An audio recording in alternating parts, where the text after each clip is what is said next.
Hello, welcome to our lesson today on hypothesis tests for linear regression. Testing the hypothesis of no relationship, the most common hypothesis about the slope is our null hypothesis is the true slope, or beta, is equal to 0. T is equal to b, which is our slope, over standard error of slope. Standard error. And these we figured out how to find from yesterday's lesson. Now, in terms of the random variable t having n minus 2 degrees of freedom, the p-value for the test of null against the alternative, this test is also the hypothesis that the correlation is 0. So saying that the slope is 0 is also kind of saying that our correlation is 0. All right, so let's perform a significance test to show that the number of beers that one consumes has a positive effect on blood alcohol level. Now here's the data off to the right, and anybody who knows anything about beers would probably think that the more you drink, the higher blood alcohol level. It makes perfect sense. Now let's look at our null hypothesis. Our null hypothesis is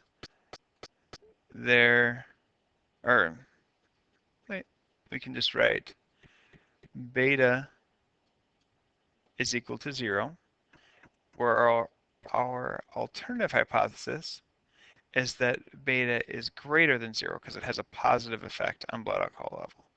Now beta is the true slope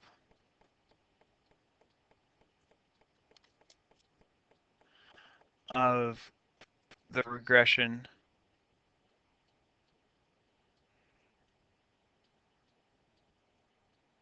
line between beers and blood alcohol content. Sorry, my computer's running slow here, so as always. Now we're going to check the conditions. So the first thing in our conditions is to assume that the values are independent. So we assume data is independent.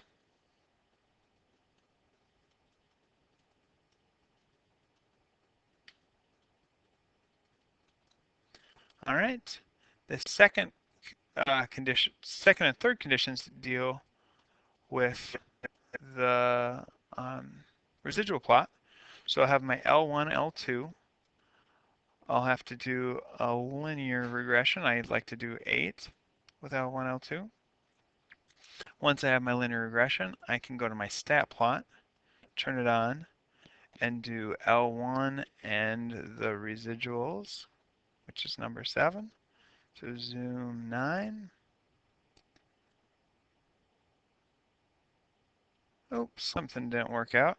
That doesn't look like a very good residual plot. Oh, I just still have L1, L2. I guess I didn't do my residuals. So second stat, resid. Good. Now hit zoom 9. That looks like a better residual plot. Now we can say the residual plot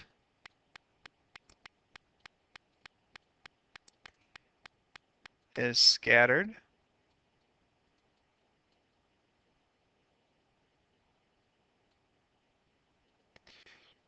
So beers and blood alcohol content have a linear relationship.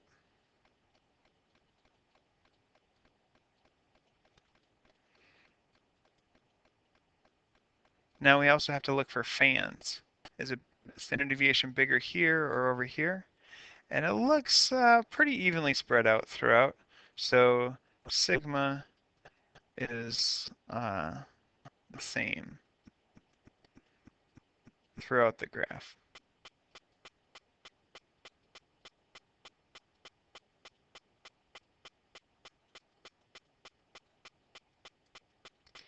Now our last thing that we need to check is that the residuals are normal. So let's look up here. Go to stat plot. We're going to go to a box plot to notice this, and we're going to look at the residuals. Now zoom 9. So no outliers. It is a little skewed, but no outliers. So data is approximately normal.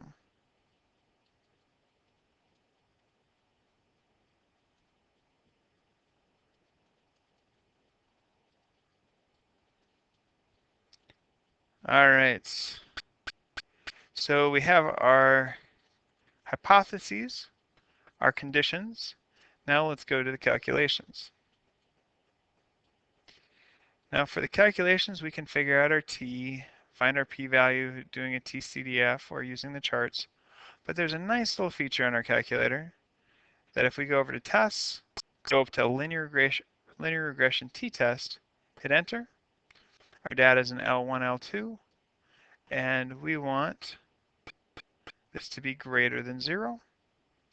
So now let's just hit calculate. That's all you have to do. And we have a t-value. So let's pull this down here. So what we'll want to write is t-value is 7.47. P-value is going to be 0.000007 or 14. Degree of freedom is 14. And we use a linear regression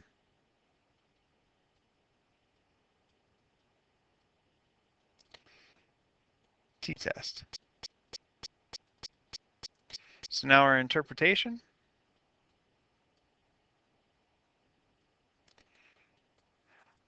We reject the null hypothesis. We reject null hypothesis because the p-value is low.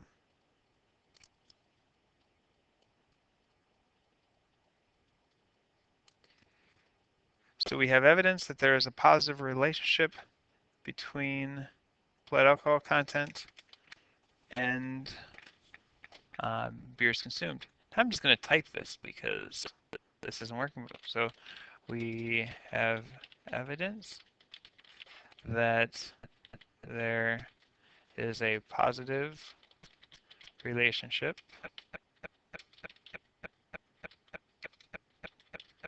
between blood alcohol level and number of beers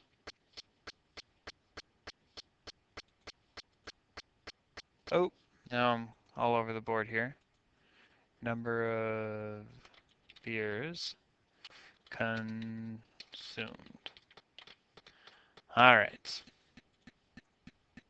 Now if we look at this, this is a Finney tab.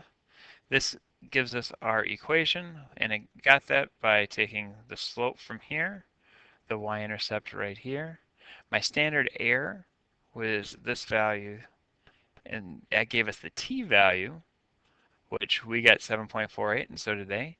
And see how p-value, they just bring out 3 decimals, which p-value, they get 0, which is, we got essentially 0 also. Now over here, remember, this is standard deviation of the residuals, and here is r squared. Well, that's it for today's lesson. Here are your homework problems. Good luck.